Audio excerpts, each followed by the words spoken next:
ફ્રાન્સથી America પહોંચી ગયા છે અને ડોનાલ્ડ ટ્રમ્પની આ બીજી ટર્મ છે અને એમાં પહેલી મુલાકાત વડાપ્રધાન નરેન્દ્ર મોદીની થવા જઈ રહી છે। ભારતની નજર આખા દેશની નજર આ મુલાકાત ઉપર છે, એની સાથે સાથે દુનિયાની નજર પણ આ મુલાકાત પર છે કે બે જૂના મિત્રો મળે છે ત્યારે શું થાય છે અને એની સાથે ઘણા બધા એવા મુદ્દાઓ પણ છે, ભારતના ડિપોર્ટ કરાયેલા લોકો વગેરે વગેરે વગેરે કયા કયા મુદ્દે ચર્ચા થઈ શકે છે, શું ચર્ચા થઈ શકે ને આ મુલાકાતની ફળશ્રુતિ શું હોઈ શકે, ઉત્સવ પાસેથી જાણીએ।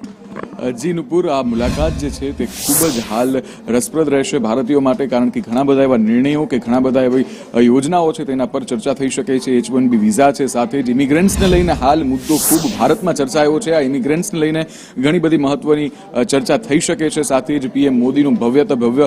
સ્વાગત કરવામાં આવ્યું હતું, ત્યારે તેઓ જે છે હાલ અમેરિકાના ઘણા ઉદ્યોગપતિઓને પણ મળશે। સાથે જ 18 એજન્સીઓનું જે પદ પર હાલ તુલસી કરીને એક નેતા છે તેઓ વિરાજમાન છે, તેમની સાથે પણ તેઓએ મુલાકાત કરી હતી અને ઘણી બધી મુદ્દાઓ પર તેમની સાથે પણ ચર્ચા કરવામાં આવી છે। ત્યારે આગળ હવે જે વૈશ્વિક સ્તર પર યુદ્ધ ચાલી રહ્યા છે તેને લઈને પણ ઘણી બધી ચર્ચા થઈ શકે છે, કારણ કે ટ્રમ્પે નેતન્યાહુ અને ઝેલેન્સ્કી સાથે પણ હાલ ચર્ચા કરી હતી, ત્યારે આ મુદ્દો પણ મોદી